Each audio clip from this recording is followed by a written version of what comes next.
Hello, hello, hello. How you doing? I'm still, I still like that theme song. Happy Monday, everybody out there. Um, it's another one of these days. I was off last week, so I'm back, and hopefully we'll have a good show today. We're gonna do some civics. Uh, yeah, just be jazzy. Hello, how you doing? Um, we're gonna a little bit do some civics. So the title kind of speaks for itself, but hopefully, I don't know, maybe 100 watts going to pop up. Maybe he will, maybe he won't, but that's cool. And I'm going to try not to get too, I don't know if serious is the word. We've had 4 years of Biden, and it hasn't been that long. It's been 9 months. Got 9 months of Trump. And we're going to do some compare and contrast, a little bit of that, because after this 9 months, I guess the question on the table is, does anybody really want to go back to the way things was running under the Democrats, the liberal Democrats? Even with all the warts that some people might see with Trump, the fact that he's kind of eccentric and all that shit, kind of crazy.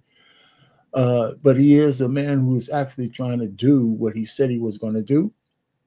And for some of us, that's different kind of politics. So what I'm gonna do is, like I'm asking a question in the thumbnail, is if the Democrats retake the government, what will America look like with them being in charge? Like if they would have won this election and we would have got 4 more years of open borders, a president who was, weekend at Bernie's, a vice president who was a cackling hen, and just ultra liberalism uh, going on, what kind of country will we have? So that's the question I have for everybody as we go through this thing. And I'm gonna try to be even-handed as best I can. uh, I made it clear that I was leaving the plantation around 2 or 3 years ago when I didn't know anybody on this channel. I didn't know how people were going to react and stuff like that. But I said I had to leave. There's nothing in it for me as a black man. And it's kind of funny. This afternoon, one of my cousins called me. She's in her 40s. She's almost 50. And, some of the family is kind of concerned that, damn, well, are you really a Trump supporter? Do you really support Trump? I said, I voted for him. She said, but you really like him? I said, well, I didn't have to like him to vote for him. I said, I'm way past having to like a politician to vote for him. I said, the last politician I voted for based on the fact that of the color of his skin and that I thought I liked him was Barack Obama. I did it twice. And I said, that's the last time I'm going to ever do it. It's the last time I ever do it. You're going to show me what is in it for me, my family, the future. I was never going to vote for Kamala Harris. Never. Absolutely never. She didn't stand for not one thing that I could see about her that was something that could lead this country in where I wanted it to go. Not one thing.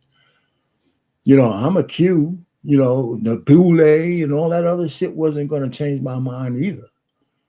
And I'm really close to the frat and sorority. So, but that wasn't going to make me say this person's the best to run the country, you know? Now, Trump has a lot of flaws, but that should show you something.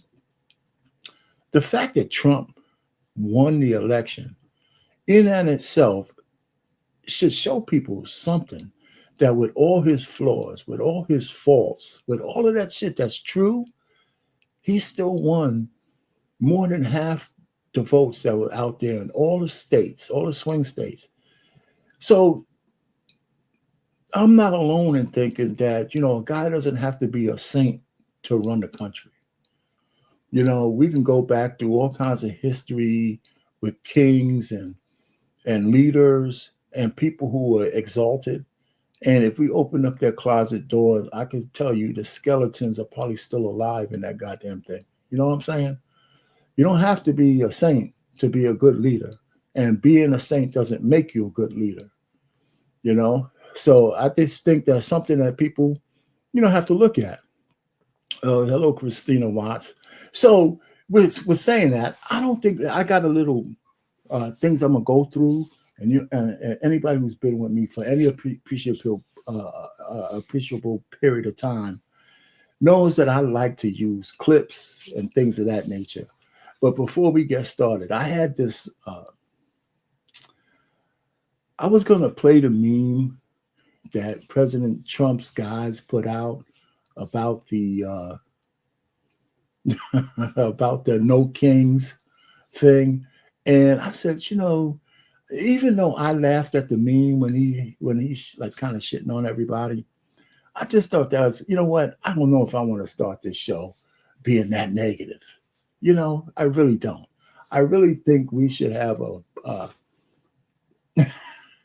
a different kind of icebreaker before I get into my little slide deck on why and what I think the country would look like if the Democrats, the liberal Democrats, the people who actually run the party right now, if they got in power. But before we get there, I'm gonna play something for you guys because I think we should all be a little bit joyful. It is a happy Monday, so why don't we treat it like such? I'm waking up with sunshine in my mind. Every little moment, joy is what I find. With the rhythm of the world, I'm feeling so free. Happiness dancing right here next to me. Oh, feel the good vibes rising high. Happy to have happiness on my side. Living the dream, no reason to hide. With every beat, I let my soul fly. Happy to have happiness on me. Oh my. Every step I take, I'm spreading the cheer. With laughter all around, there's nothing to fear. Life's a celebration, come groove with the tune. Together we were shining like the light of the moon. Let the music play, let's take this ride. Happy to have happiness on my side. Living the dream, no reason to hide. With every beat, I let my soul fly. Happy to have happiness on me, oh my. So let the good times roll, come along. Happy to have happiness. We're here where we belong. I'm waking up with sunshine in my mind. Every little moment, joy is what I find. With the rhythm of the world, I'm feeling so free. Happiness dancing right here next to me. Oh, feel the good vibes rising high.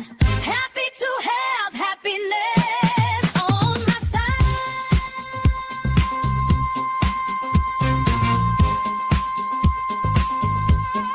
Living the dream, no reason to hide. With every beat, I let my soul fly.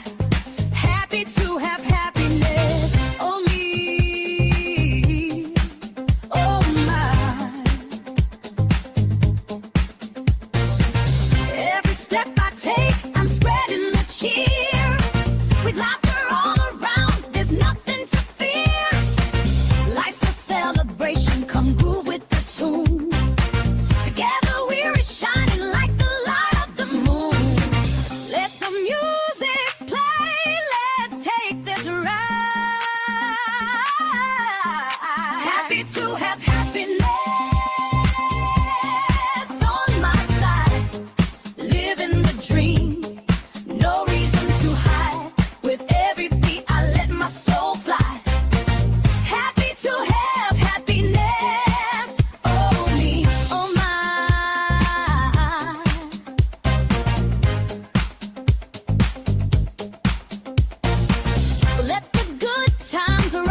Hey, well, yeah, I thought we'd be better off starting that way than the other way. How's that? You know? Yeah, that's the jam. I thought that was cool. Hello, Catellia, how you doing? Curtis, where you at? Let me go ahead and read the super chat. Thanks for the 4.99. Hey, what's going on? How about the King's protest? First of all, it was silly. I didn't watch any of it, but you know what? In keeping with protests, I didn't care if they had to protest or not. First of all, if Trump was a king, they wouldn't have been able to have the protest. If he was an authoritarian dictator, ruler, fascist king, there was no way they would have been able to get permits to have a protest. So, in and itself, it was an idiot kind of thing. But if people had nothing to do but, hang out in the street for a day, no harm, no foul. You know what I'm saying? It hasn't stopped anything. It's not going to stop anything. So people need, if they can get it out of their chest and maybe get a little bit of less violent out there, let them blow off some steam. So I didn't really care about one way or the other. It didn't bother me. And okay, so hey, Catellia, how you doing? Thanks for stopping by. And Christina, what do you have? Did you have a question here? Why don't they come to a compromise? We're going to talk a little bit about that. Maybe, listen, and I hate to sound partisan, but the Democrats don't want to compromise. Okay, so if you recall, there was this one big, beautiful bill, which I always thought was a stupid name. I have to admit that. They made some decisions that got passed by the House, got passed by the Senate. It was signed into law by the president, I believe, right? The one big, beautiful bill. And in there were certain provisions that go against what the Democrats want. So they're holding up the government unless the Republicans strip those approvals out of the bill. That's what they want them to do. And, it's a nonsensical ask, right? With all the things they needed to do to put those things in the bill, they got approved in order to use this and hold the people of the United States hostage unless the Republicans retract what was approved in a one big, beautiful bill. It's a compromise that can't be made. That's not a compromise. That's a capitulation. And so that's where that's at. And you know what? And a lot of people ain't gonna like that, but that's the deal. They don't want to compromise. They want a capitulation, and Trump ain't gonna do it. And what happens now is that they left the government completely butt naked to the world, to the whims of Donald Trump.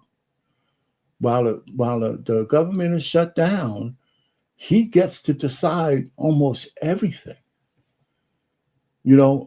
As like a super, like, above and beyond, the levers of power, the legislators and the judges.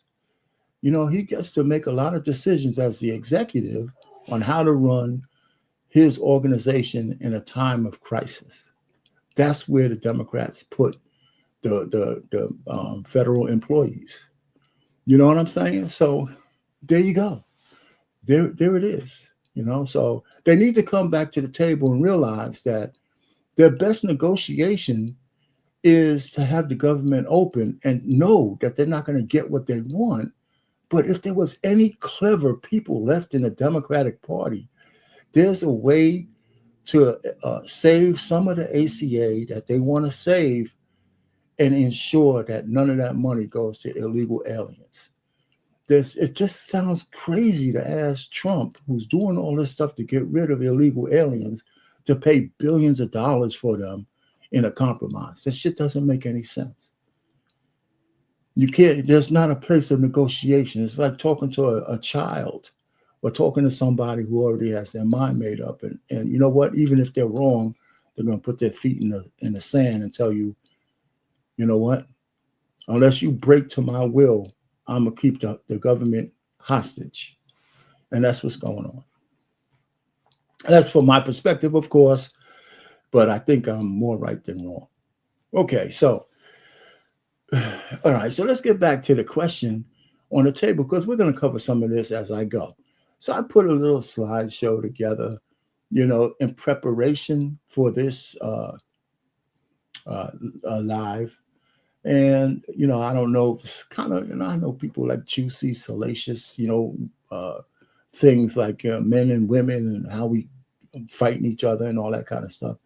But you know what? Somebody has to talk about just boring ass politics from time to time. So, what would this country look like if the Democrats take over? Keeping in mind what it looked like before they left in 2024, keeping in mind what it looks like now, now that Trump is in charge, and we could talk about the ICE raids and all that kind of stuff too if you want to. But here goes. I want to share this with you guys so we can get started. So this might not be a long live. All right. If y'all have any questions, anybody want to come up, let me know. I'll drop the link. So this is just a cover page. Okay, these are all the protesters and all that kind of stuff. So what would this place look like if the Democrats, and then you could ask yourself, would you really want these crazed people who act like petulant children to get back in charge of the government? I mean, all this turmoil that we have right now since Trump took office, it has nothing to do really with his policies. It's just because they don't like the man.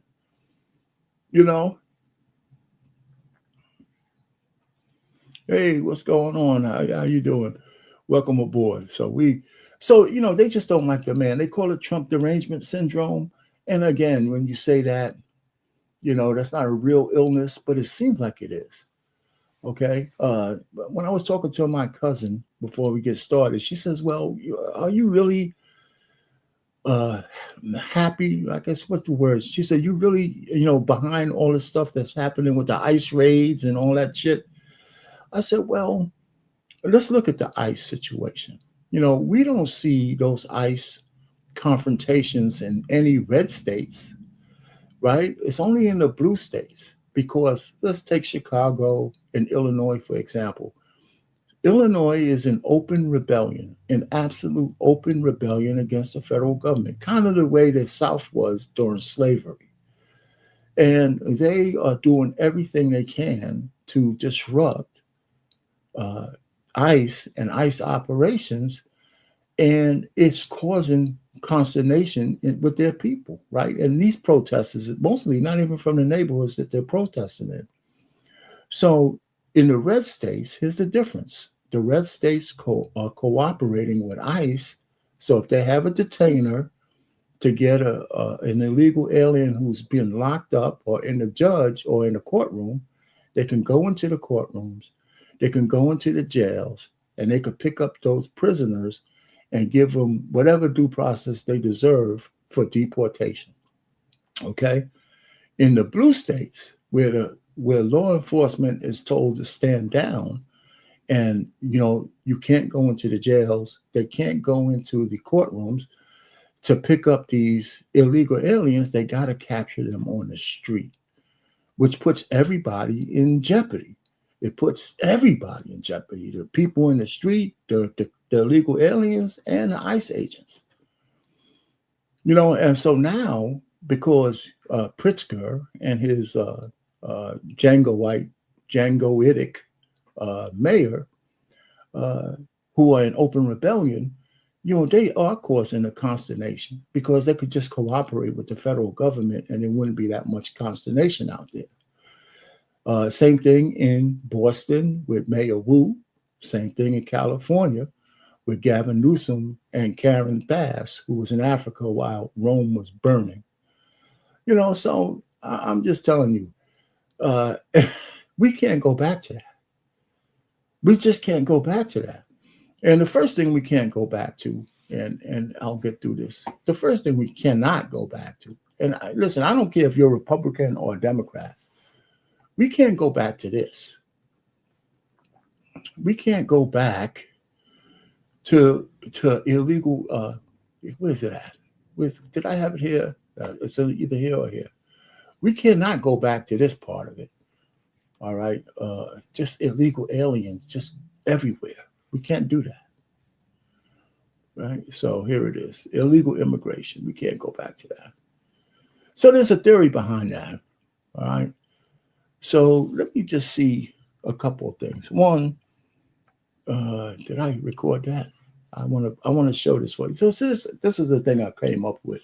The first clip, it says critical immigration theory. It's a little bit kind of long, and I wanted to jump to something a little shorter, but I'm gonna play that so y'all can get this whole notion about from a bird's eye view on how immigration is being perpetrated, illegal immigration on the masses. So let's play that while I look for this other thing. Big thing is going to be. I'm going to tell you because I want you to be prepared for it. I know what it is, not because I have the power to look into the future, but because I know how the left thinks. And if you know how the left thinks, it's obvious. Are you ready? Critical immigration theory. No, not critical race theory, CRT. Critical immigration theory, CIT. Let me explain. The left currently prefers one mode of analysis above all others. It's called critical theory. The great thing about critical theory is that it's so flexible. Stick any word between critical and theory, and you have a new way of seeing the world. After George Floyd died in May 2020, the left unleashed critical race theory upon America. It had been floating around in academic circles for decades, but the Floyd incident, thanks to the left-leaning media, brought it into the mainstream. The idea behind critical race theory was that virtually every aspect of American life is now and always has been determined by systemic racism. The true founding of America was in 1619 when the first slaves arrived. Slave labor built this country. America got rich by exploiting black people, and so on. The view on the left is you either accept this theory or you're a racist. Critical colonial theory sees the world as a product of colonial exploitation. Europeans got rich by taking advantage of weaker countries in Africa, Asia, and South America. You either accept this theory or, again, you're a racist. Critical feminist theory sees the world as the product of the exploitation of women. You either accept this theory or you're a sexist. Getting the hang of it? Critical theory applied to mass illegal immigration will follow the same formula. It will start from a human rights perspective, having compassion for the poor and oppressed people of the world. But that's not what it's really about. It's really about targeting national citizenship and national sovereignty using mass illegal immigration as a wedge. We're already hearing some of the language. The New York Times, Washington Post, LA Times, NPR, ABC, CBS, NBC have over the last few years migrated from illegal aliens to illegal immigrants to undocumented migrants to just migrants. They won't stop there. Undocumented Americans comes next. And after that, as with migrants, no adjective at all. In other words, people who enter the United States illegally are just as American as any American citizen. By this way of thinking, national citizenship is merely a social construct. Everything is a social construct to the left that keeps migrants from accessing what is rightfully theirs, all the rights and privileges of an American citizen. Why is it rightfully theirs? First, because you, as an American, wouldn't have all this wealth if you hadn't exploited these poor people for the last 100 years. So you owe them. Second, it's heartless to turn away people from other countries who are fleeing poverty, drug lords, and corrupt governments. After all, America is largely responsible for these countries being in such bad shape. They'd be doing just fine if we hadn't screwed them up. Traditional laws of national citizenship and traditional beliefs in national borders do not recognize these obvious truths. They are therefore regressive and unjust and must be done away with. Do you think I'm exaggerating? It's already happening. Washington, D.C., the nation's capital, allows non-citizens, including illegals, to vote in municipal elections.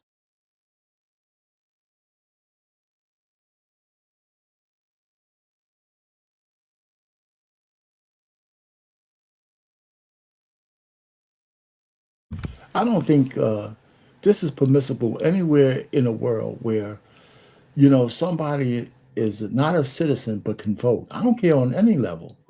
You know what I'm saying? This is a huge problem. In New York City, the government is spending millions of dollars on prepaid debit cards for asylum seekers. According to the New York Post, a family of 4 migrants with 2 children under age 17 could get $15,200 a year. And in California, the state offers free health care to all low-income residents, including illegals. All over the country, public schools, hotels, and emergency rooms are filled with people who entered this country unlawfully. According to the Federation for American Immigration Reform, this is costing us $150 billion a year. And if you point any of this out, you will be called very bad names. If you take critical immigration theory seriously, its logic doesn't stop here. National citizenship isn't meant to be merely watered down. It's meant to be done away with altogether, replaced by global citizenship. Migration from anywhere to anywhere is a human right. This will be a world where borders are just... All right, so I'm going to stop him there because even though that's the natural progression of what he's talking about, I don't want to get too far off of where we are. But the point really is that there's forces out there who want to bring in, illegals for a lot of different reasons. And we're going to go down this list in a second. But I want to play this next one. I believe is Don Lemon and his stupidity. But I want y'all to see this lady who's a legal immigrant school Don Lemon. I believe this is the link. Mexico right now is doing mass deportations on all the people that stayed illegally, right? Because that's how you manage a country. And it's not about hating people, myself as an immigrant. It's just about doing things the right way. As a lot of them have signs that said, no human is illegal. But once you enter the wrong way, doing it the proper way, you're breaking the law. It's not a crime. You're not breaking the law. I mean, you are breaking the law, but it's not a criminal act. Those laws are being broken left and right, and people are not being accountable. And it gets to the point where little by little starts growing and growing till it gets to a place where you can no longer live and be safe. In Mexico, they are doing mass deportations and they're using force. Nothing like you see here in the U.S. They're not pulling you over and checking out, let me see if you're legal to be here. No, they start beating you up and then they question you later. We're there. That's happening. Not even close. No. Crossing the border illegally, that's a crime. You don't see it that way, but I do. Yeah, and another point in this fascinating conversation, he says, it's not a crime. And she goes, well, then why did they get charged? Because it's a crime. Here's what's fascinating, and I can tell you this just firsthand. The people who are most opposed to illegal immigration are legal immigrants, people who went through the process. I know this because I have a mother who went through that process. And this is a woman absolutely schooling Don Lemon. So good. Not only on the fact that this is a crime, that you can't have a country if you don't control your borders, but that we are humane. All right, so let me stop that right there, okay? Because there are people out there who think that just because coming over to this country is the first time illegally is a misdemeanor and it's not criminally charged, mean you're not breaking the law. That's not how the law works. Misdemeanors are still crimes. They could still, you could still get in trouble and your life could still be ruined by a whole string of misdemeanors. So anyway, but just to get back to the point, the very first thing on this list says, one, if you come into this country illegally, right, the first offense is a misdemeanor, right? But there's a statute that calls it that. If you get caught and they deport you and you come back, the second offense is a felony. All right. And the real thing is they'll deport you, but you'll never be able to apply for a green card once you get that second felony. Right. So first one, they'll let you go out and maybe take a chance of coming back. OK. Now, in my question, it's funny. My cousin called me today. I keep bringing that up because we talked a little bit about this. She says, well, even the legal way of coming to this country, there's racism involved. Right. She said, if you're coming from a third world country like Africa or, some place and where the customs are not, wherever, Africa, places where there's melanated people, as opposed to coming from a Russia or Scandinavia or from Europe. The pipeline for you to get your green card is as little as 3 to 4 years. But for some of these other countries, it's like 10 years or whatever. And I told her, I says, well, you know what? One of the main reasons for a small pipeline in legal immigration through the green card process is assimilation. When people come here, we want them to assimilate to an American way of life, to at least be here under the satisfying the tenets of the green card, which they have to establish residency, they have to learn English, they got to do a whole bunch of things to, we kind of fall short from saying to them, you got to, disavow your old country. We don't do that. But for the most part, you got to show some allegiance to America. So if we have a flood of people coming in here, they won't assimilate. Right. And so the notion that a person coming from Europe to our country, the pipeline, if this is true, I didn't check it out, but she told me that. So let's take her word for it. It would kind of makes a little bit of sense if you're coming from like Russia or the Eastern Bloc into the United States, because you're white, to a majority white country. Your laws are not completely different. But if you're coming from the Sudan, or somewhere where there's a Muslim regime, you're under different kind of laws, different customs, it's going to be harder for you to assimilate. And then when I said that to her, she still had her opinion. But I said, listen, even with that, it hasn't stopped almost a million Sudanese from actually taking over Minneapolis. If you go to Minneapolis, you can just dig that shit on your own. They almost run the place up there. They're getting ready to put a commie mayor in the mayor of Minneapolis. He might lose because there's some corruption going on. But the Sudan, first of all, I can't believe anybody from the Sudan would want to go to Minnesota because of the extreme temperature. But the point really is that somehow this so-called blockage of immigration didn't stop. And first of all, and another thing, I mean, there's a lot of crispy black people in the Sudan. So, they're right up there in Minnesota right now. And Haitians come here. There's a lot of immigration from everywhere. So she might be right, but I have to check her statistics because it seems like, it's free reign to come to America. You just got to come to the right way. And if it takes you some longer than others, if you want to be here long enough, you'll keep applying. One of my best buddies is a Haitian guy, and he was here. He would have been a DACA, except that his parents, when he was young, made sure that he went through the process to become a citizen by the time he went to high school.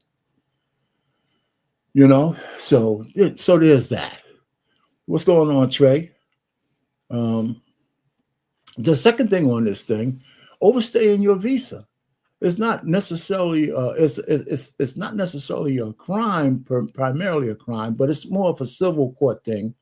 But it really matters how long you overstay your visa, and if you get caught and you come back, But all of these things are subject to deportation, And so one of the things I think a lot of Americans who have to get over this bleeding heart shit that I understand. Well, maybe you don't have to get over it. Okay, you get emotionally attached to people, but if they're out of compliance and they get caught, they're subject to deportation, and some of them will get deported.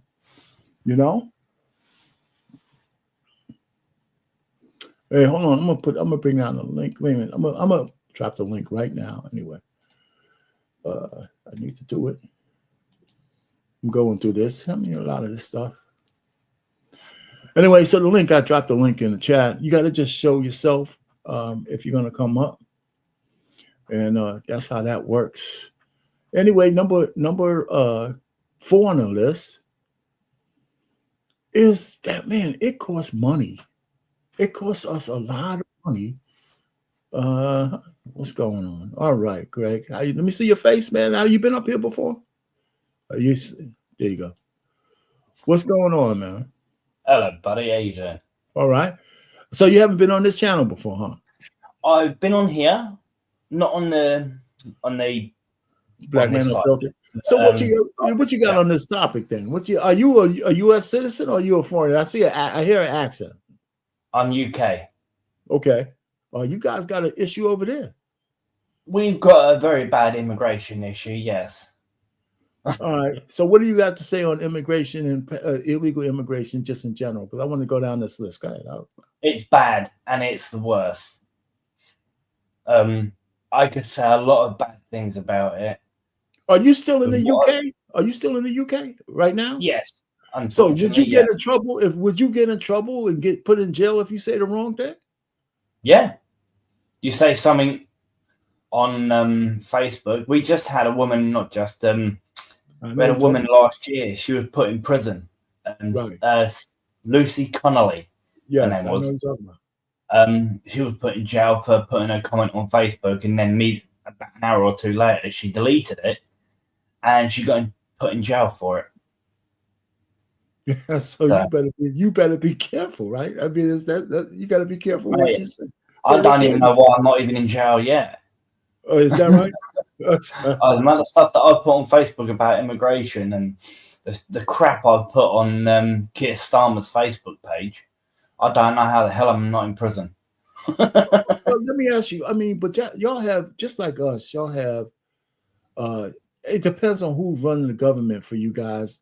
In terms of the laxness on immigration, right? If you have a more conservative government, the immigration goes down, or is it just most of them are really bad over here? It's been going on for about 30 to 40 years over here. Yeah, it's all a cover up. It's been going on for years. We've got massive immigration problem, and half of them, we've got a grooming gang scandal going on over at the moment. Okay. And that's been going on for years, and the police have been covering it up. The London Mayor, Sadiq Khan, he's been covering it up for years. Have you heard about the Southport massacre, the murder? No, give me some details. Well, there's a guy, Kitty, who I can't remember, Rudiger Banana, whatever you want to call him. He was found to have something manual. I can't remember what manual it was called, but it's to do with like how to make ricin and stuff like that. Oh, yeah, okay. If you know what I mean by that sort of manual. Yes, I do. Like a terrorist. I can't remember what the name is of it.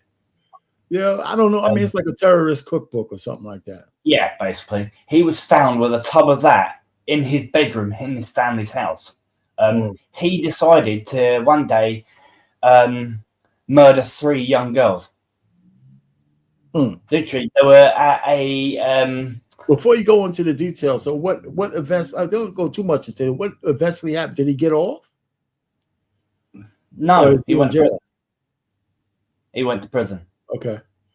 All right. I mean, I just wanted to know the outcome because I don't want to go down that rabbit hole too much, you know. Well, but it's sad because we have our own here in America, right? I mean, if we would have had 4 more years of Biden, I think we would have been closer to what's happening with you guys as well.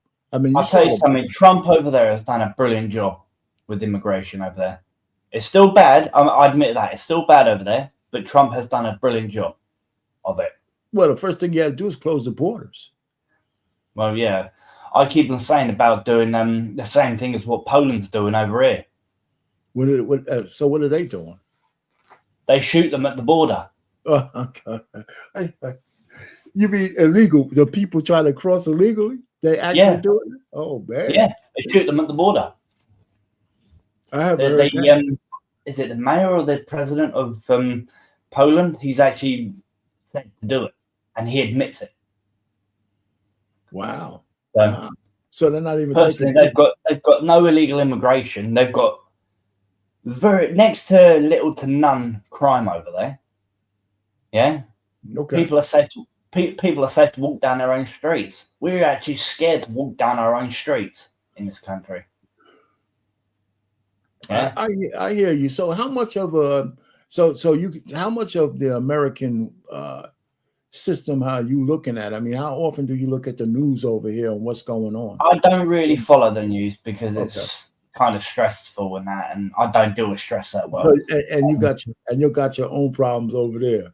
Oh But anyway, yeah, I think compared to what America's got, we've probably got a bit more problems.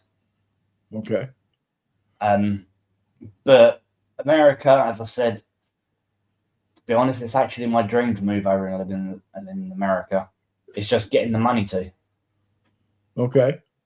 So let me ask you this. So well, we got a bigger landmass, bigger country. Or are there safe havens in Great Britain, in UK? No, None? not at all. Not at all. So Nowhere safe. you got red and blue states, which is kind of a dividing line between the way things are being handled immigration wise. And you're saying it's just wide open over there, everywhere. It is basically. You ever heard of two-tier policing? Yes. Well, we have that really badly over here. Two-tier meaning the top tier, different rules for different folks depending on where you fall, or is that based on basically it's one rule for us. Well, we have loads of rules for right wing, like you'd call me right wing. We got lefties who say all immigrants are welcome, that sort of thing. They're lefties. Okay. Same here. Basically, we do something, say something, we go to prison. But if the immigration or someone like that, they do something, what was it? I think it was back last year. We had a bunch of Muslim men, fully grown men, better clavered up, hoodies, that sort of thing, walking down the street, literally riding down the street with machetes, knives, baseball bats, whatever they can get their hands on, and there was not a policeman in sight. But if us British went and did that, there would be thousands of police officers down the road. Well, listen, I tell you, man, but I'm gonna go through his. It's good for you to come up, but I want to go ahead and finish here. But one of the things I have taken a look over there in Great Britain. I know about the lady who went in jail. I know about some of the things that's going on there, and I understand that even some of the politicians here in America are saying what's going on over in Europe, not just Great Britain, maybe France and some other places. And we're getting a lot of undocumented fighting age men, Muslim men coming over here. Yeah, I know that. we don't have any women at all. They get priority over us. Wow. Yeah? Wow. Our veterans are homeless.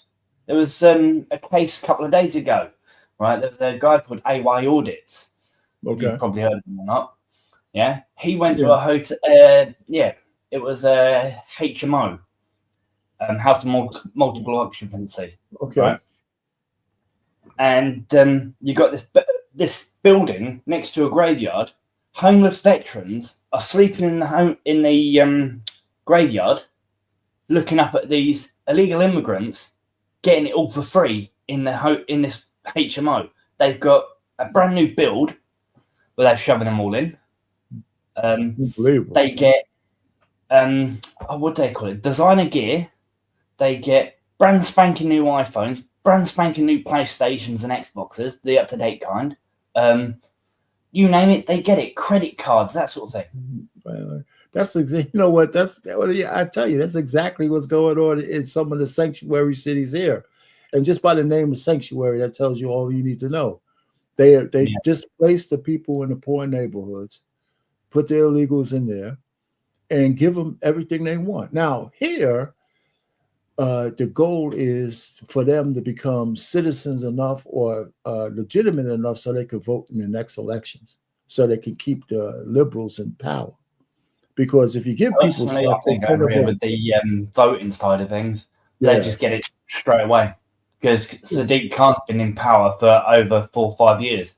You mean they could just come over here and they could get the voting? They're getting voting rights that fast in your place? By the looks of it, yes, because Keir Starmer got in the majority of it from these illegal immigrants. Sadiq Khan's been in power for things. We just had Birmingham just throw out every single bloody Jew that lives in bloody Birmingham. Well, yeah. I tell you what, man. You listen, but here's what I see, right? And I think Trump came right on time for America because we were heading in the same direction that you guys might already be in, right? And I don't know what coming back for you means, for your country means. All I know is part of this whole presentation I have here is asking Americans who are listening to this show, what would it look like if the lefties take over the government again? Because all the stuff you just said, we were just maybe another 3 or 4 years from being there with Biden. Listen, Biden wasn't even cognizant enough to. Biden was a twat. Right. So he didn't even know what he was signing. We had a movie up here called Weekend at Bernie's. I don't know if you've seen that. Years and years Weekend ago. with Bernie's 1 and 2. Love the film. Yeah, okay. So you know what I'm talking about. So yes. Biden was like Weekend at Bernie's.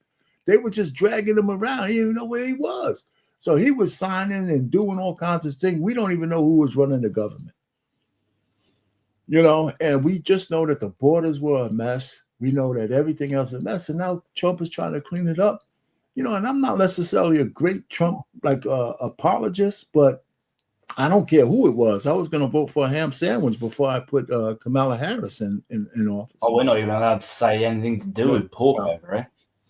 So anyway, so let me let you go, man, and just go finish doing this, man. I appreciate you coming up. All right, listen, coming up, I do this, different shows. Some of you might be interested, some of you might not. I'm mostly on Sparta's channel. Okay, whose channel? Oh, Sparta. So that's probably where I saw you before.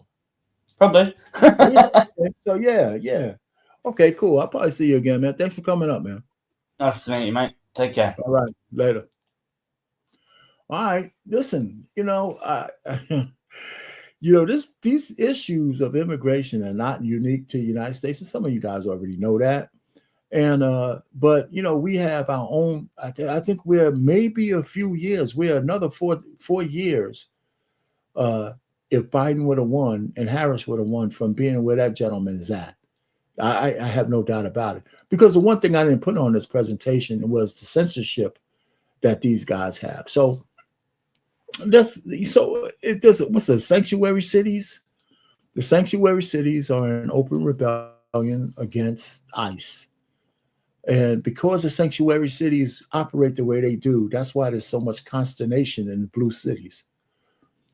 Right? Because like I said it before, ICE cannot cooperate, doesn't get any cooperation from the local law enforcement, at least not above board, in order for them to do their job in places where it will be safe, like inside of a jailhouse or inside of a certain areas in a courtroom, to eradicate or to grab some of these illegals who have committed crimes. And here's the serendipity of that. If you're an illegal alien, but I get you out of a jail, at least you're not around another illegal who hasn't committed any kind of criminal activity, but they're illegal.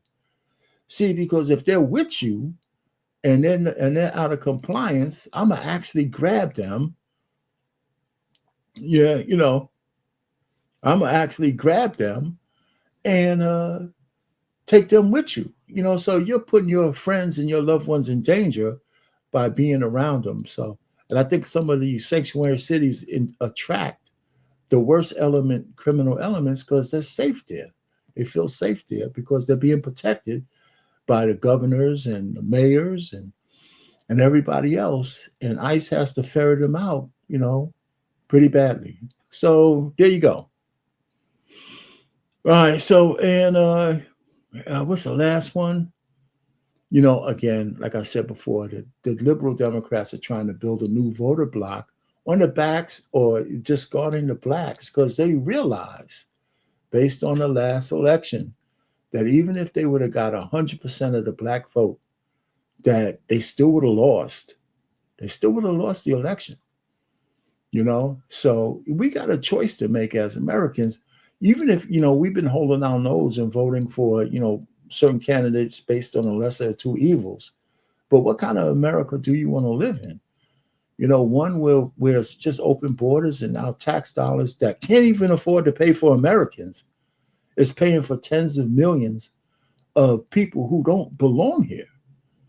I just don't understand where the argument's at, and, when you say, oh, we're a land of immigrants. Yeah, but the laws have changed since 1776. They progress, they grow. We can't have open borders like we had before. And guess what? When the borders were open back then, guess what happened?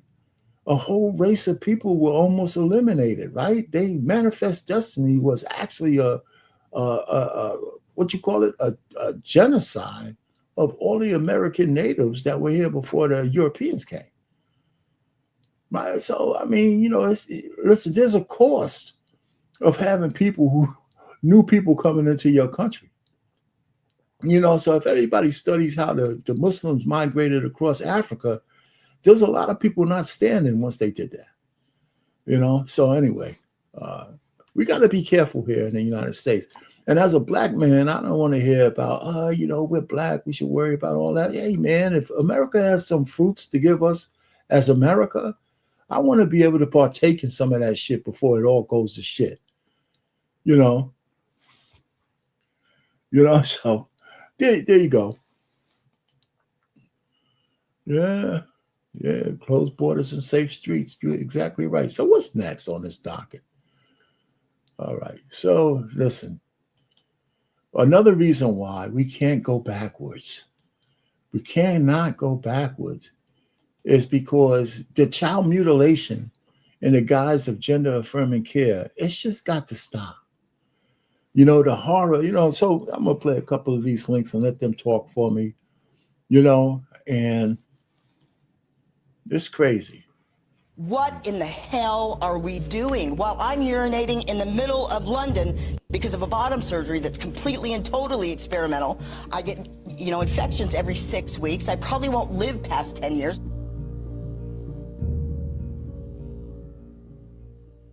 The rapid expansion of gender-affirming care, which includes child medical transition like hormonal treatments and surgeries, has progressed without the rigorous evidence base typically required for medical practice. Initially, it was only very young children and middle-aged males who presented at clinics with gender dysphoria. The young children typically grew up to be gay, lesbian, or bisexual, while the middle-aged males were often experiencing autogynephilia. In the last decade, however, there has been a staggering 4,000% increase in adolescent female referrals and a 2,000% increase in male referrals. Despite this surge, a compelling evidence base to support these interventions remains notably absent. Tell me a journal that has done systematic reviews that cites different evidence, that cites strong evidence for benefits of these therapies. The standards of care were developed based on extensive. You're not telling me any journal, you're not telling me any study. Don't say standards of care. Yeah. So. Tell me one. The standards of care. The standards of care refer to the guidelines and criteria that define the appropriate level of care and services that healthcare professionals should provide to patients. In this context, WPATH, or the World Professional Association for Transgender Health, uses this term loosely and has been heavily criticized, especially since WPATH added terms like eunuch and removed their chapter on ethics, as well as the minimum age requirements on hormone treatments and, more controversially, on procedures such as mastectomies and genital surgeries. We really want things to be safe. We really want kids to have really good assessments. In terms of masculinizing top surgery, I think 12 is the youngest who's had surgery through our program. The primary protocol that WPATH drew their standards of care from was developed by the Dutch. The Dutch protocol, crafted by Dr. Peggy Cohen-Ketnis for 12 to 14-year-olds with persistent childhood onset gender dysphoria, serves as the foundational model for treatment that has significantly shaped contemporary practices. Although this protocol seemed to reduce gender dysphoria, it reported no statistically significant improvement in associated symptoms such as anxiety and depression, and its methods were quite flawed. Studies published in 2011 and 2014 of the Dutch protocol found that of the original 70 patients in the study, Only 55 continued to participate. It was marred by severe underreporting of adverse effects, including a patient's death from surgical complications. Gender-affirming care is life-saving. We need access to the medical care that saves our lives. Additionally, the questionnaires used to assess the patient's outcomes were poorly worded and led to unclear results. No gender clinic anywhere in the world has been able to replicate the results of the Dutch protocol. Despite these shortcomings, the protocol has been promoted as the international gold standard for treating gender dysphoria and has been So this is the one, gender affirming surgery. Can you imagine that your 10-year-old, 7-year-old, 8-year-old, whatever the hell it is, comes to you and says, you know, today I feel like a girl, and now you put them through a process and or whatever that process may be.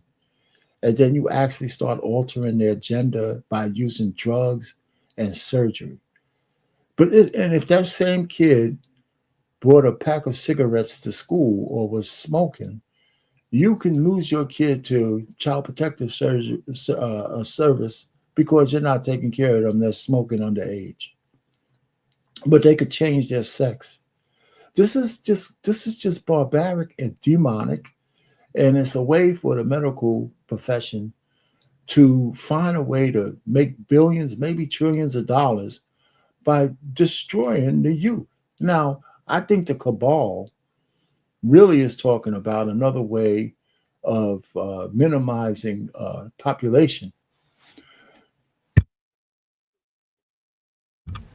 Because there's a population growth issue. Right now is really small, but we already see people, trying to say, listen, if once you change your sex, male or female, you're sterile, right? You start going through this thing, you are not having children, especially a woman, right? And if you're a man and you change your sex, you definitely ain't having no kids, right? So I mean, this whole thing is just one of those. I'm not going to go through the rest of it. I mean, you get the point, right? So there's money over patience. Let's take a little peek at the next one.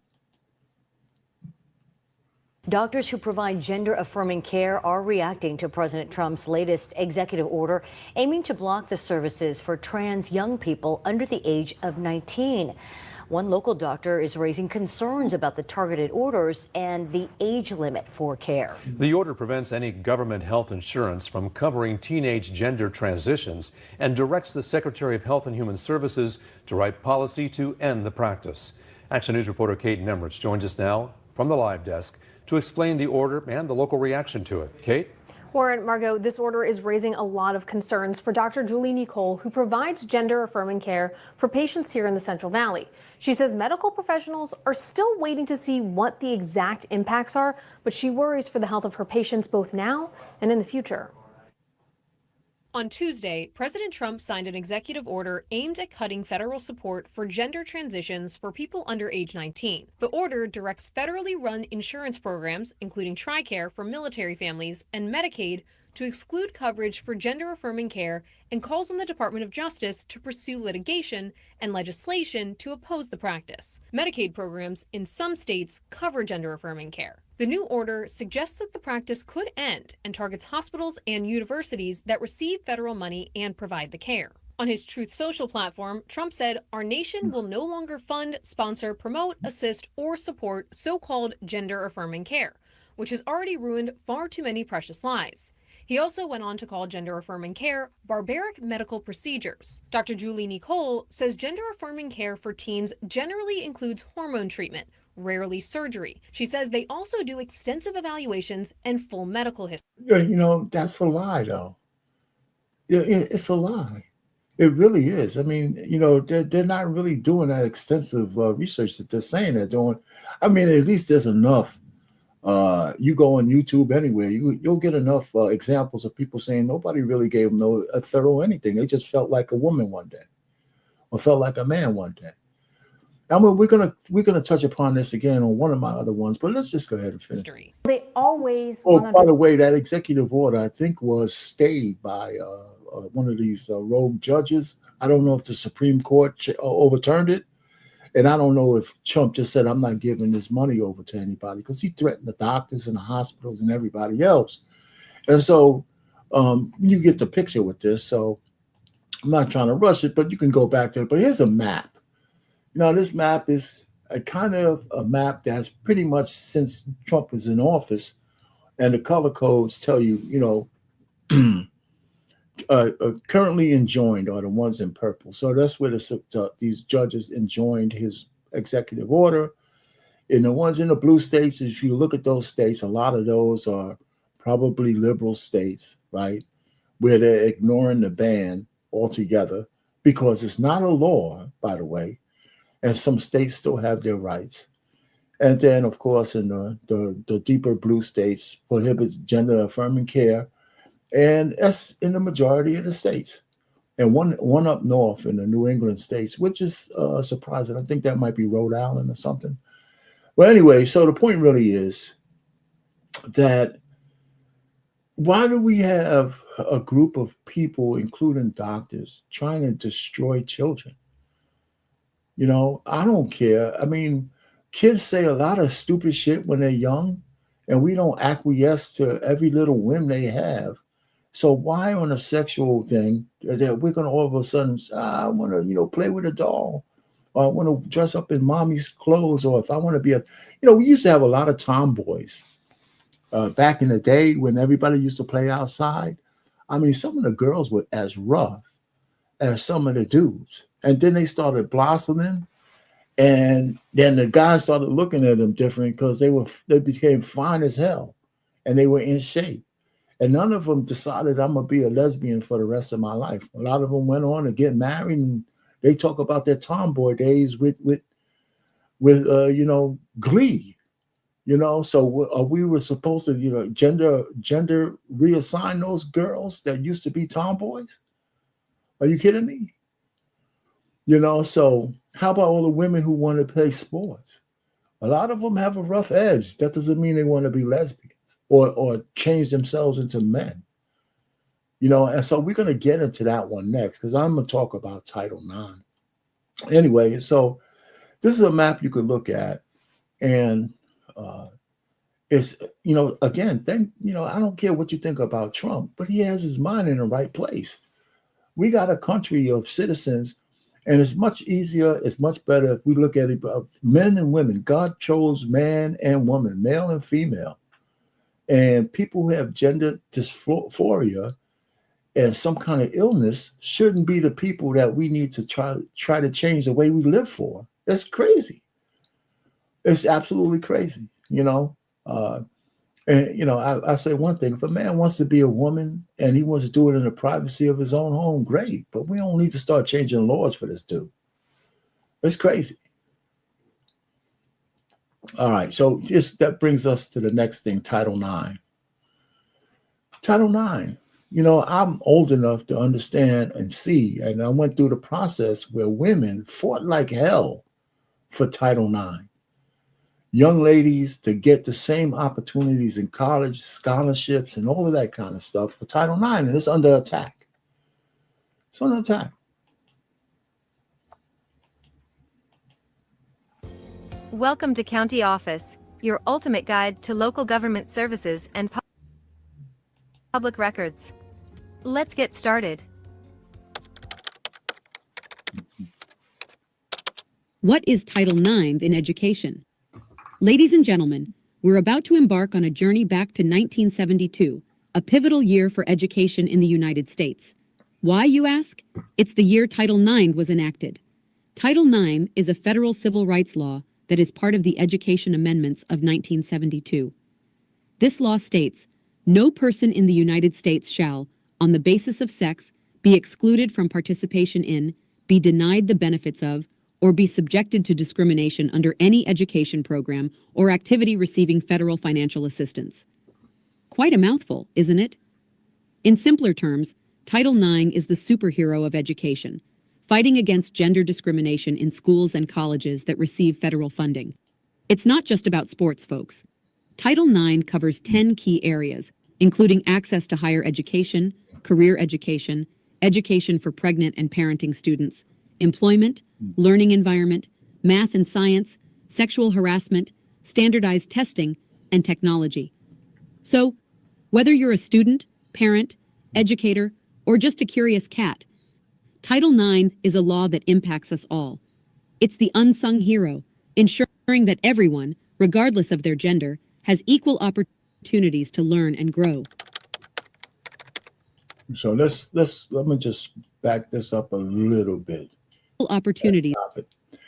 The second paragraph there is the paragraph that Biden and Harris tried to manipulate in order to include transgenders in Title IX. Now, everybody knows that Title IX was written this way so women wouldn't be discriminated against for scholarships, and they would have the same kind of opportunity as males to play on sports teams and to do those things. But if you look at the letter of the law, this one you could essentially drive a truck to it because it doesn't say women only, bisexual, women by birth, sex. The truth of the matter is, but we know it was written for women and not men or chicks with dicks to take advantage of Title IX. So it's kind of similar to the way the 14th Amendment was written because it gave birthright citizenship to Black freed slaves and children of their slaves, but a guy was able to drive a truck to it and begin to make it citizenship for all who were born here, whether their parents were legal or not, because of the way it was written and who was interpreting it at the time. And that's up for maybe might be changed. But Title IX is something worth fighting for. And the thing that pisses me off more than anything is why did we have to get Riley Gaines, a young woman who had to compete against a guy twice her size, still has this Johnson and Adam's apple, and she nearly beat him in the race. They tied and they gave the medal to him, and he was going in the women's locker room with all of these young girls, his dick flashing and everything, and that guy's still fully a man. And they complained, but they wrote all of the girls up, as opposed to just telling this asshole that he needs to go change somewhere else.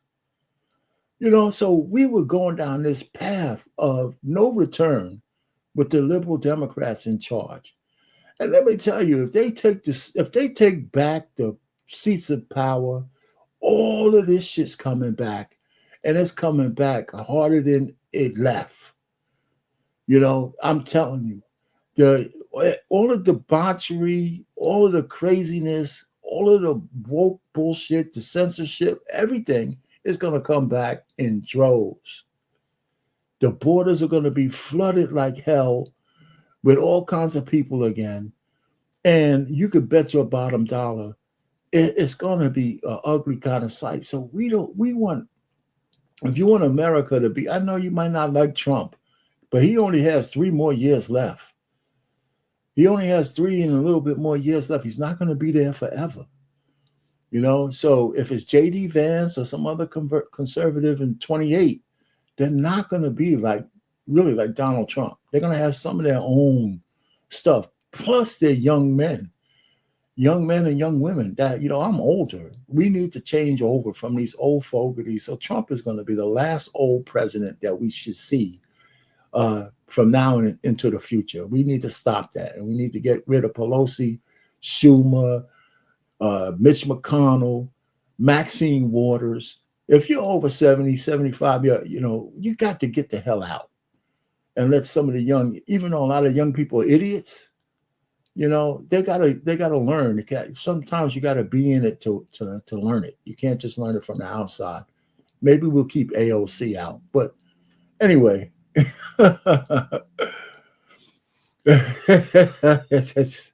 It feels like 2 years already. I don't know, man. Anyway, so anyhow, my whole thing about Title IX is it was a very important piece of legislation, and they tried to change it, and it didn't work. All right. So, what else do I have here? Let me see about this one. Thank you for joining us on Heritage. I'm going to show you a couple of minutes of this one. Welcome you to our policy pulse on how gender. I was really surprised about this because I thought this was going to be 2 liberal ladies extolling why we should change Title IX and all this shit. But the first 3 minutes of this, it was good to at least hear women talk about this. And before I get going, one of the things that I'm really mad at the women in the United States for is when Bruce Jenner put on a dress and won Woman of the Year. I don't know why we didn't have BLM level riots from women. That shit really bothered me. I said, what's wrong with you people? You know, men don't share these kind of spaces. You know, you open these spaces to men, they're going to want to conquer it. But anyway. Ideology undermines Title IX. Please welcome our speakers, Sarah Parshall-Perry, Legal Fellow at Heritage's Mead Center, and Emily Gao, Director of Heritage's Richard and Helen DeVos Center. We hope you enjoy the program. Thank you very much, Catherine. I'm delighted to welcome the audience to our Policy Pulse this morning.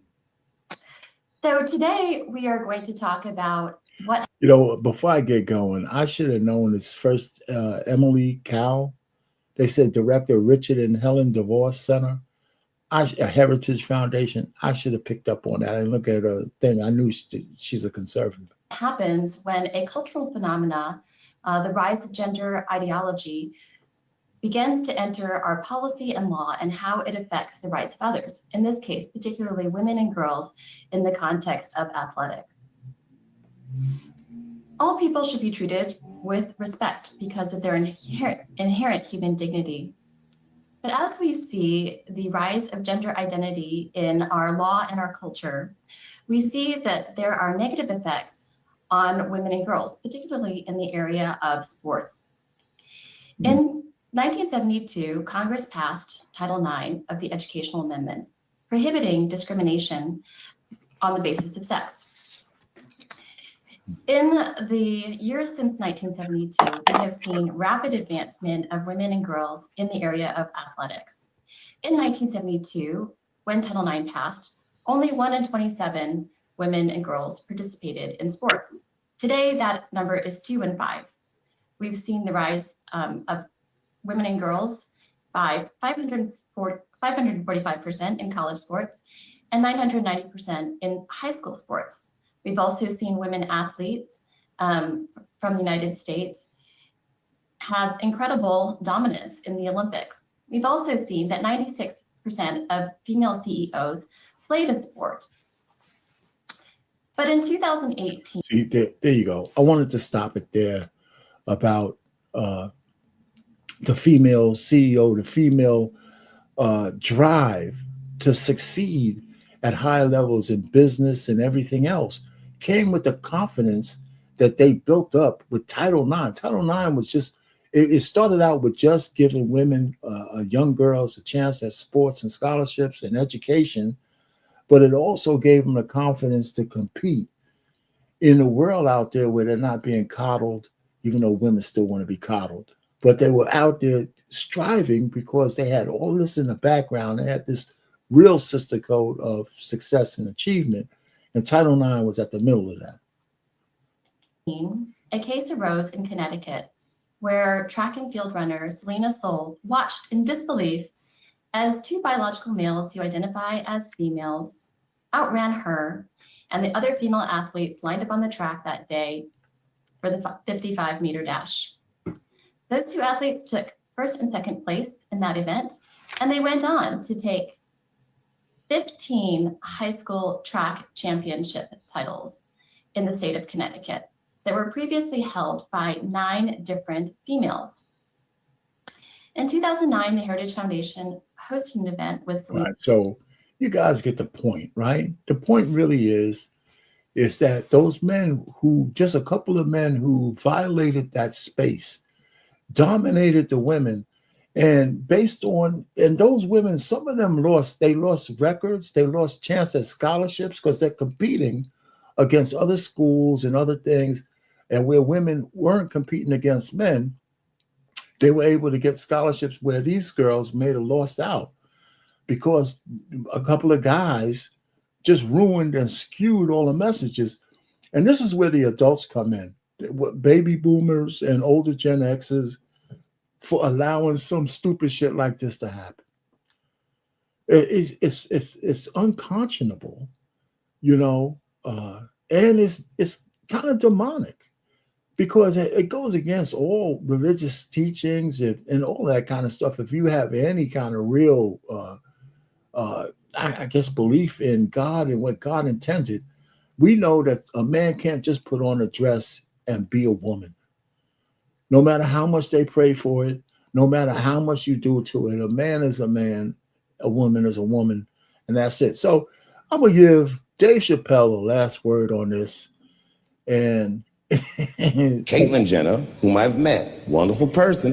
Caitlyn Jenner was voted Woman of the Year.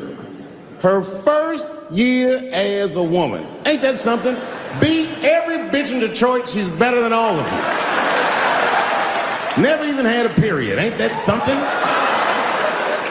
Oh, I'd be mad as shit if I was a woman. I'd be mad if I was me. If I was in a BET Awards sitting there and they're like, and the winner for Nigger of the Year, Eminem, my man.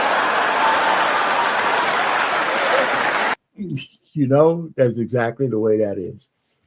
You know, so I don't understand, you know, why women didn't just go ape shit crazy. And why, you know, it takes a man to come up here and talk about this and be livid about it. And it takes, you know, a lot of women don't like Donald Trump. You know what I'm saying? A lot of these liberal women and these, but why does it take Donald Trump to come up, stand on the square and say, you know what, we're going to save Title IX for women. And these are the same women who will say that men leave women out there unprotected and on this and on that. No, it's men trying to save you. And it's a man and a woman who try to take away your rights of having safe spaces where only women are and not chicks with dicks inside of these places. Some of those guys are still fully sexual as men, you know? So it's coming. So 4 more years of Biden, you could have, Title IX would be gone. It would be gone. All right. So again, another thing that if the liberals get back in charge, the continuation of defunding the police and the proliferation of cashless bail policies and all of those things will just go off the rails. You know, if you want to know how food deserts start, well, food deserts start by cashless bail and some assholes who are in the, legislative branches of these cities say, well, if it's less than $1,000, we don't need to bring them in. We'll just, if we grab them, it's a misdemeanor, tell them to promise to see us in court a week from now. And so they can steal anything they want from all the stores. And you have video after video after video over in blue states everywhere where they got these smash teams all over the place. You can't even have a business in some of these places because of cashless bail and these dumb policies of so-called, you know, misdemeanor policing, and nobody goes to jail. They got another shooting in Chicago. Nobody gets arrested. You know, there was another place where, it's a shooting in Chicago. They said that the place was lined with police. They had a car circling the block 3 or 4 times with no license plates. The police didn't stop the car. Guys got out and shot up 4 people. Luckily, nobody died, but the police were in the area. And guess what? Nobody got arrested.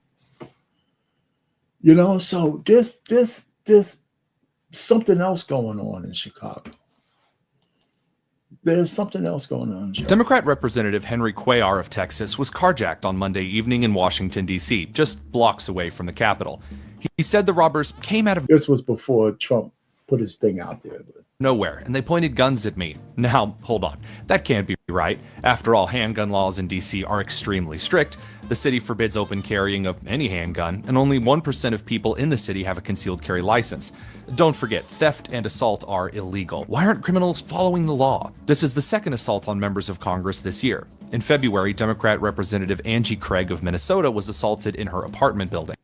Violent crime is surging in the nation's capital, and D.C. residents want someone to do something.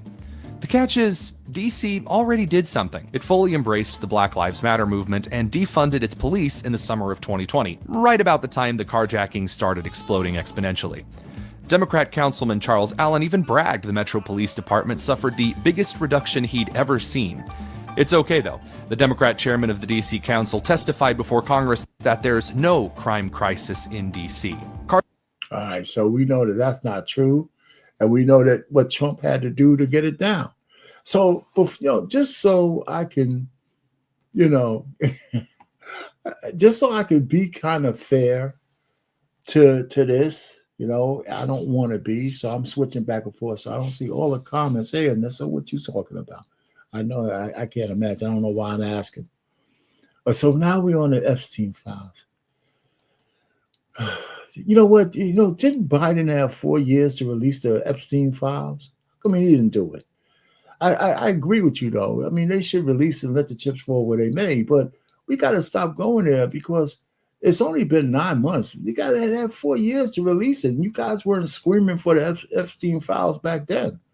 I don't believe he killed himself either, to tell you the truth. So I know there's more there, but, at some point you got to say, well, anyway, so I want to be, I don't want to really be fair, but I'm going to do this and play from a liberal's perspective why cash bail was initiated in the first place. And I need you people to tell me if you think it really works. I work in the District of Columbia and I live in the District of Columbia. And you've heard that the federal government has taken over our police department, and it feels like that takeover is growing more and more every day. But I'm not here to talk about that. What I am here to talk about is one of the things that President Trump mentioned when he talked about the takeover initially, and that's cashless bail. Here's what he had to say.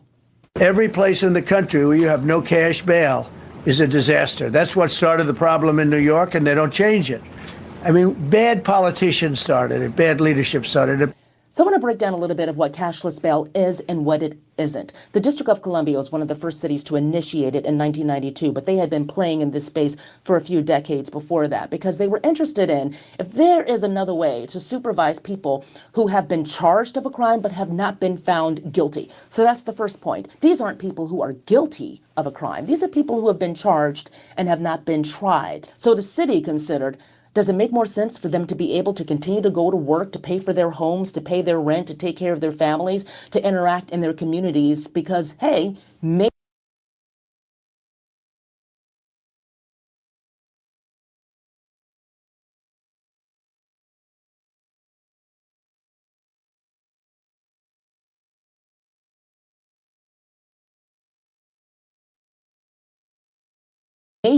they're innocent. There's a lot that goes into being able to do this. First of all, they do risk assessments.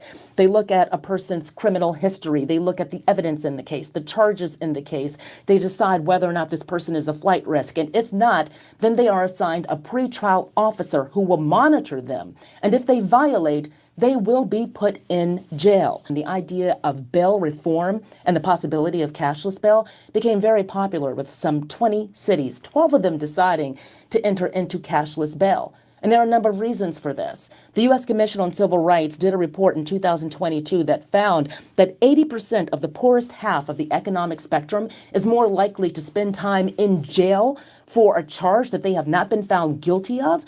Basically, what this report found is that the poorer you are, the more likely you are to be held in jail before you've been convicted of a crime.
They also found that cities that had done some form of bail reform had lower crime rates.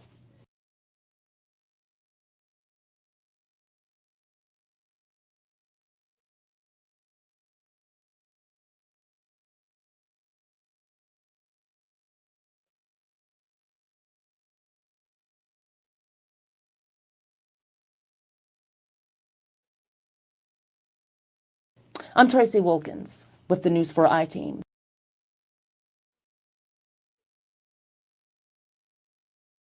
To see my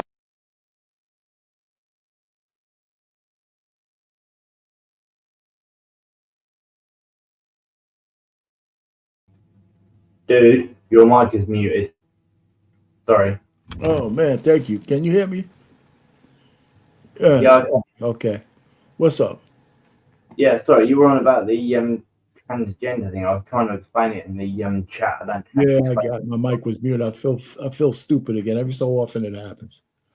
Go ahead. Yeah. Go ahead. What you saying? Go ahead. Yeah, I was trying to say, have you ever heard of Edge of the Matrix? The Who Matrix? Edge of the Matrix. The Age. Well, I've seen the Matrix movie. No, I haven't. What about it? He goes around with a sign that says on the back of it, it's like a sandwich board, as you'd call it. Okay. On the back of it, it says keep men out of women's sports. And the front of it says there's no such thing as transgender child. Okay. All right. He basically wants to go out and chat to people. He actually gets attacked by multiple people for it. Well, all he wants is conversation. Of course he will. You know where he goes. But it's not right. It really isn't right. It should be just. Yeah, I agree with that. That's it.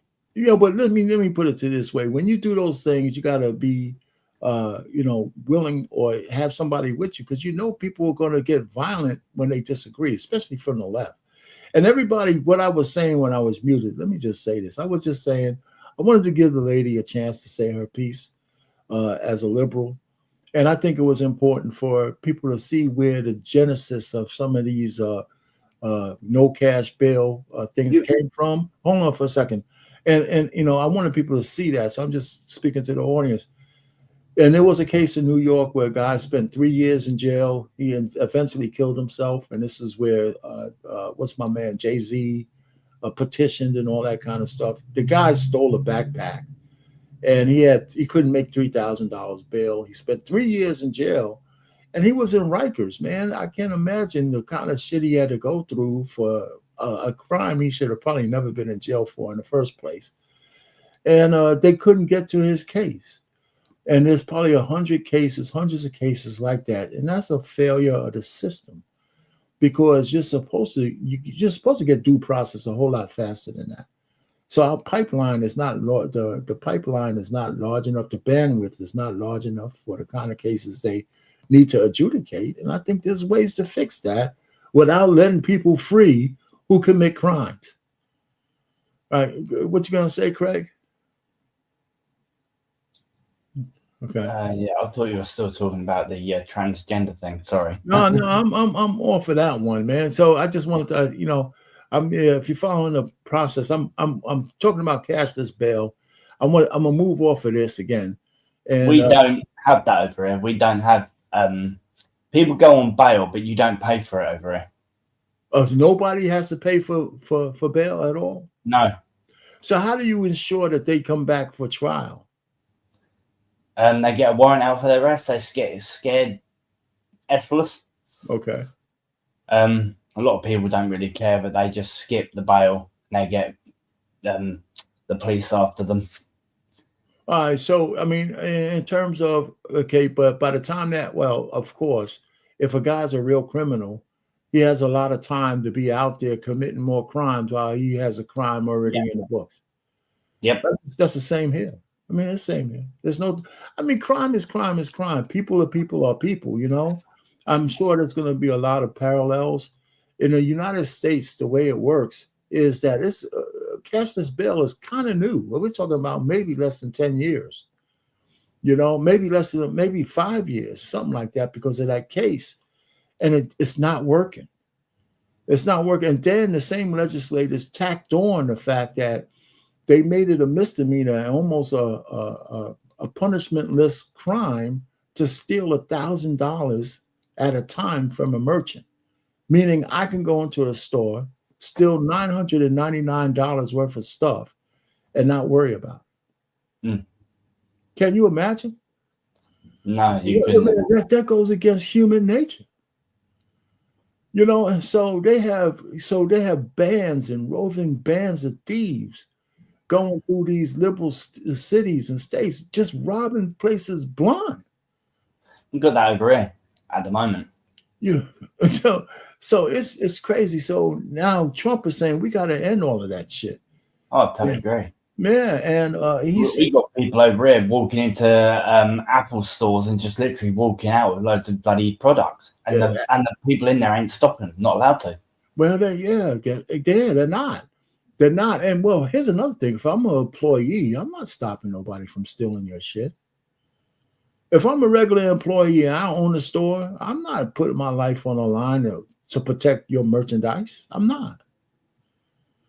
You know, I really wouldn't. I said, hey, listen, man, you know, that's why it's one of the reasons why. So what? That's below my pay grade. You damn right. I mean, absolutely. You know, a lot of that stuff is insured, but that insurance doesn't cover me. No, but do you have security for that sort of job? Yeah, but in the current, you know, the securities. Let me tell you, with some of these guys, if you're not packing, you're not no real security either. Well, we're not allowed to have weapons over here at all. I know. I don't know how you guys manage that. America, yeah, I really don't, because America, man, forget it. You know, our place is gun country. Matter of fact, the gun lobbies have it so that, you know, America cannot go without taking away guns, because this is where they make their money. So what? We do have guns over here. We have people with shotguns on farms and stuff like that. Okay, so they're allowed to have it. Okay, they are if they've got a clean record and they've got a license for it. So and they have to be farmers. They don't have. They can't. They have to have it on the farm. They're not allowed to leave the farm with it. That makes sense. Yeah, I mean that makes sense. Well, anyway, so listen, I got. Let me. Where else am I at? I'm almost at the end of this. Let me see. Oh, and this one I want people to look at. This is the thing that if we put the liberals back in office, we're gonna start spending money again on frivolous shit. And I want people to see this list. Or at least hear the list. I'm gonna start this. Let me change this. The Honorable Jody Arrington, who is a congressman. Let me go a little bit more. A couple of these programs out. Again, this is spending the president is asking us to revoke. You be the judge, folks. It's your money. American people can decide whether we ought to spend their money on this or take it out as the president. Now, if you notice, this is June 24, 2025. This is Senator Kennedy. And he's going to go over the list of stuff that Trump had taken out of the so-called big, beautiful bill. I can't even stand saying that stupid name, but that's what it was. And so he's going to go down his list, and just bear with me, because I want people to get what the Democrats and the liberals was planning on spending the money on. The president has requested. Here's my chart, but I don't know if you can read it. In fact, it's the wrong chart, Henson. Put up the other one, Nate. I'll just mention a couple of the programs. Congress appropriated $4 million for sedentary migrants in Colombia. The president wants us to take it out. Congress appropriated, and let me say, in many of these cases, we didn't appropriate the money for the specific things it was spent on. The bureaucrats did that. We might have sent the executive branch, let's say, $3 million for foreign aid, and the executive branch, the bureaucrats there decided, under President Biden, decided how the money would be spent. So I know Congress is not blameless, believe me, but we did not approve these specific items of expenditures. We approved the amounts and the general subject area like foreign aid. The bureaucrats did the rest. The bureaucrats decided to spend $3 million for circumcision, vasectomies, and condoms in Zambia. You decide whether that's a priority. $3 million for sexual reproductive health in Venezuela. I mean, you know, come on. $2.5 million for teaching young children how to make environmentally friendly reproductive health decisions. I didn't know there was any such thing as an environmentally unfriendly reproductive health decision. $167,000 the bureaucracy has spent or is proposing to spend on free education and health care to migrants in Ecuador and Venezuela. $67,000 to provide insect powder to children in Madagascar. Mr. President, have you ever had insect powder? Don't answer that. I don't. Okay. All right. Let me see. That's just the first part of the list.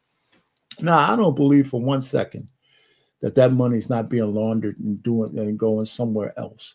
Because the one thing that's not on here is who's the recipient. I know what they say they want to use the money for, but what organization or what person is the recipient of that money if it actually traveled from here to Zambia or wherever it's going? Who? It's got to be a name. It's got to be somebody who receives it. And that part of it is missing. And I guess that might be beside the point because maybe this money never gets there. But these things, somebody was just saying, use your imagination on what we might spend this money on. Because I can't fathom in any way where we would care about guys getting circumcised in Africa. You know, or wherever the hell it is. It's just crazy, right? Okay, now let's get to the LBGYN part of this shit. I think I'm even supposed to be asking you under the Senate rules, but I haven't had it. In the area of LGBTQIA and gender I like it better the way I say it. It's nice and smooth. And again, you be the judge, whether this is something we ought to be spending your money on when we got $36 trillion of debt. LGBTQIA stands for lesbian, gay, bisexual, transgender, intersex, and asexual. The one I had to look up was intersex. Apparently, intersex is when someone identifies as both a man and a woman. The bureaucracy wants to spend $5.1 million to strengthen the, quote, resilience of lesbian, gay, bisexual, transgender, intersex, and queer global movements. The president has asked us to take it out. $833,000 for services for, quote, transgender people, sex workers and their clients, and sexual networks in Nepal. What in the actual $643,000 for LGBTQI. I'm telling you, man, it's just you can't make this shit up. Programs in the Western Balkans. $567,000 for LGBTQI programs in Uganda. $33,000 for being LGBTI in the Caribbean. In the area of the climate, Mr. President, the bureaucrats want to spend, and President Trump wants us to take it out, $6 million appropriated for net zero cities in Mexico. $2.1 million for climate resilience in Southeast Asia, Latin America, and East Africa. $614,700 for climate adaptation, including growing coral reefs in the Caribbean.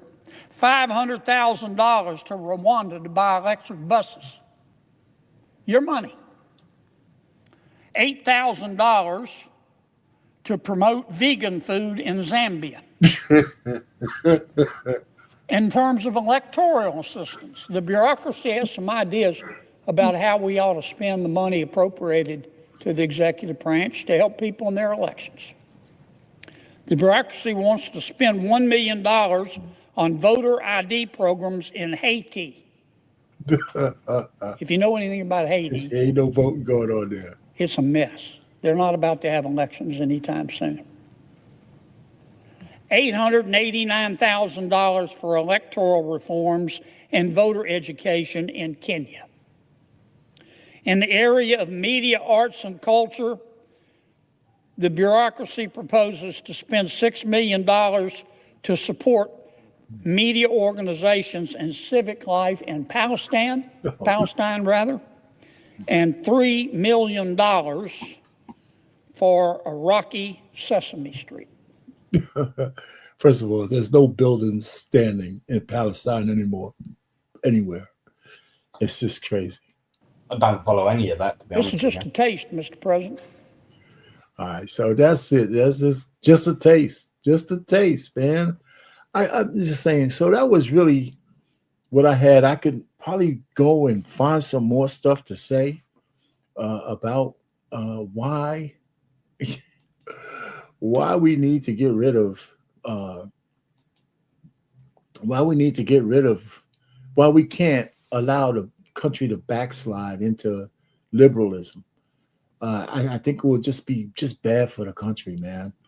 You know, and you like you being up here is kind of a portent for things to come if we get out of control again.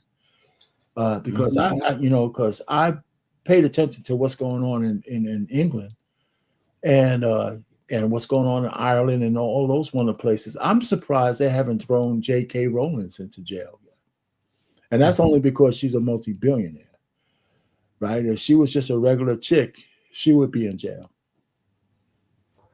You know, so because I think she's in Ireland or somewhere. I think, but she's over there. You know who I'm talking about, right? The Harry Potter chick. Yeah, J.K. Rowling. She wrote Harry Potter, didn't she? Yeah. Oh, you got Catalia. You know Catalia, right? She says, "Hey, salute to you joining us here on the panel." Yeah, he just popped in, give us a little of that English flavor over there. But yeah, so like I said, we're 9 months into the Trump administration. I think the Republicans need to understand that their position right now is tenuous at best, even though they seem like they have all the momentum. Only because American people, just like people all around the world, are fickle. I mean, you could blow it. I mean, he could blow it. I mean, he could do something stupid. Like let's say, here's a stupid thing that Trump could do. Like pardon Ghislaine Maxwell. If he does something like that, it's over. We might as well just wrap it up and just, give the country back to the liberals.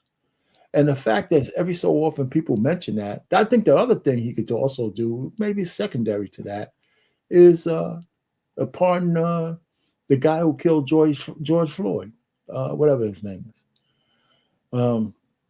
So I just think that he could make, he's what's that? Not contemptuous, but he's like, sometimes he's right on the edge. He does some shit that, doesn't make sense, right? So he could do something like that by, just because he'll just jump off at the handle and say, it's something I want to do, and not look at all the ramifications. I think he could make that mistake. I hope he doesn't.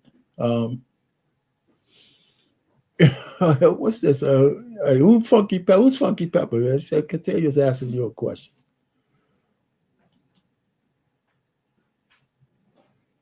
Do you know who this is? Funky Pepper in the UK? he doesn't know. He doesn't. Sorry, I don't. Explain it a bit more. Sorry. That's all right. Anyways. I still think it's quite funny that what was it? Last week? Keir Starmer went over to the United States, and Trump was up on the podium, and he was like, UK, where's the UK? And Keir Starmer was standing to the left of him, and as Keir Starmer's walked to the front, looked like he was going to go and say something. Trump butted in, stood in front of him, literally gave Keir Starmer the side eye. I thought it was quite funny. Okay. He was not happy, Starmer wasn't. No one likes him. Literally, no one likes Keir Starmer. If you've been following some of the stuff, you've probably heard some of the protests and what the people are shouting out about him. No, I haven't. I haven't really got down to that level. But anyway, They actually shout out Keir Starmer is a wanker. Okay. Wanker, you said? Yeah. All right. So wanker to you guys mean I know wanker. Wanker means like he's lame. Or a little bit more than that. It's begins with an S and it's 3 letters. Okay. Okay. If you get one week. Yeah. Anyway, man, listen. You got any final words, man? You got what kind of words do you have for us in the United States to save us from the plight that UK is in? Go ahead, man. Tell us what we need to do. Just don't let those bastards in your country. That's all I can say. Yeah, there you go, your boy Pete. Say, what the hell are you doing? Hey, listen, man. Hey, Pee-wee. Hey, Pete, at least he came over and said hello, man. You know what I'm saying? Where were you at? That's funny, man. Yeah. Nah, but you're a piece of great guy. No, it's just don't let your country become like ours. That's all I can say. Yeah, and it's that's woke controlled, lefty controlled, but personally, it's mainly Islam. That's the problem. It can be. It can be. No, it's not. It can't be. It is. We can't say anything over here to do with Islam or anything. You can't even walk down the street and say, I like bacon or I fancy bacon. You get nicked for it. Is that right? Jeez. If you look up at the video, I don't know what it was about. There was a guy standing outside a building site, right, where they were building a mosque. And it was like a massive protest about it, right? Okay. And he just came out with, I love bacon. And he got nicked for it. And so when you say nick, you mean beat up? No, arrested. Oh, okay. Get out of here. No more. So I turned around and said at one point, on one of the pages, because I've got multiple Facebooks. Well, I've got like 3 Facebook pages. That maybe we should go and put a load of pork outside a flaming mosque. Well, you know, don't get any bright ideas, brother. You know what? We don't need to get just last week, we just had a mosque flaming set on fire just up the road here. All right, so let me. I got one more. I gotta show this, and I gotta show this one. This is like a final part. Then I'm gonna kind of liven it up one more time. But I saw this meme from Trump, and just bear with me for a second, because I gotta just bear with me for a hot second, because I gotta share it. I do have something to ask you. All right. Let me do this. Do this. And this got the whole internet up in an uproar, man.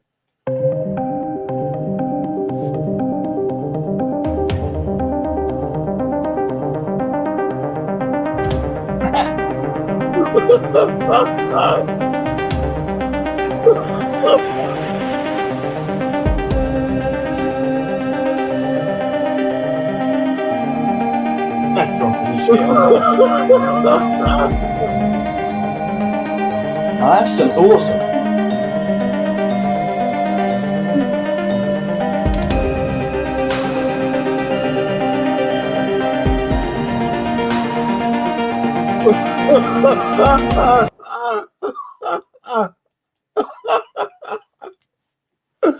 Oh man, that shit's so funny, man. You know, I swear that I can't stop laughing. That's just funny. That's awesome. I think they should do that over here, to be honest with you. Say what? Actually have Trump in a flaming aircraft dropping shit all over the flaming lefties over here and over the flaming government over here. Oh man, Jesus! Listen, I could just tell you when I first saw it, I just saw the first part laughing, and the one white guy that came all over his face, he's an anti-Trumper. So they wanted to make sure that he got first billing when they saw the shit hit all on him. But the Trump man bringing out the sword at the end, you know, that's just too much. Yeah, I found it's definitely on X. It is definitely on X. They didn't originate that shit here on YouTube. That was definitely on X. Anyway, so I'm telling you, it was that was just too much. I don't know how many times I've seen it. I can't stop laughing at it. That is actually quite funny. Go ahead, say that again. That is actually quite funny. It really is. And have you seen the one over where they're over in France, where you No. got a bunch of travellers living on this guy's field? The government, the council, and the police won't do nothing about it. So the last opportunity, a bunch of farmers have got they've got massive tankers on the back of tractors full of animal feces, right? And they're just spraying them all over the flaming travellers. They're trying to find to stop it. It's funny as hell. Yeah, man. So let me get out of here, man, because I wanna leave on a happier note, just like I came in on. So I'm gonna play this thing. So thanks for coming up, and then we're gonna get out of here before we get. Dude. All right, man. Anyway, everybody, thanks a lot for coming up, and Catelia and everybody else, my man Craig and Pete for stopping by for a second. And so I'm gonna play this song again. I really am. I'm gonna play this song on the way out. How about that? Because I thought it was good enough to play on the way in. I'm playing it on the way out too. Because just in case anybody missed it, here we go again. I'm waking up with sunshine in my mind. Every little moment, joy is what I find. With the rhythm of the world, I'm feeling so free. Happiness dancing right here next to me. Oh, feel the good vibes rising high. Happy to have happiness on my side. Living the dream, no reason to hide. With every beat, I let my soul fly. Happy to have happiness on me. Oh my. Every step I take, I'm spreading the cheer. With laughter all around, there's nothing to fear. Life's a celebration, come groove with the tune. Together we were shining like the light of the moon. Let the music play, let's take this ride. Happy to have happiness on my side. Living the dream, no reason to hide. With every beat, I let my soul fly. Happy to have happiness on me, oh my. So let the good times roll, come along. Happy to have happiness. We're here where we belong. I'm waking up with sunshine in my mind. Every little moment, joy is what I find. With the rhythm of the world, I'm feeling so free. Happiness dancing right here next to me. Oh, feel the good vibes rising high. Happy to have happiness on my side.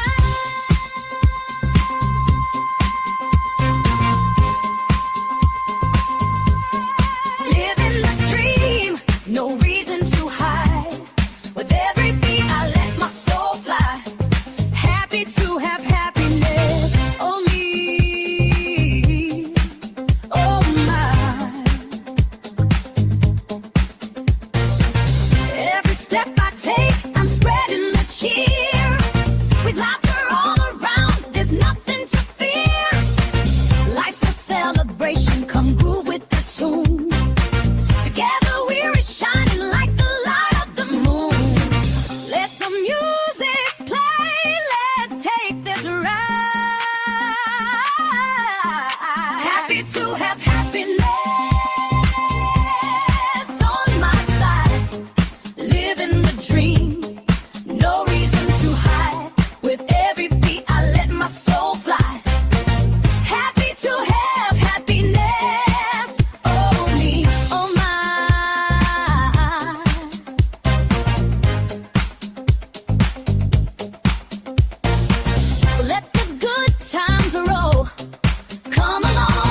that, everyone, I am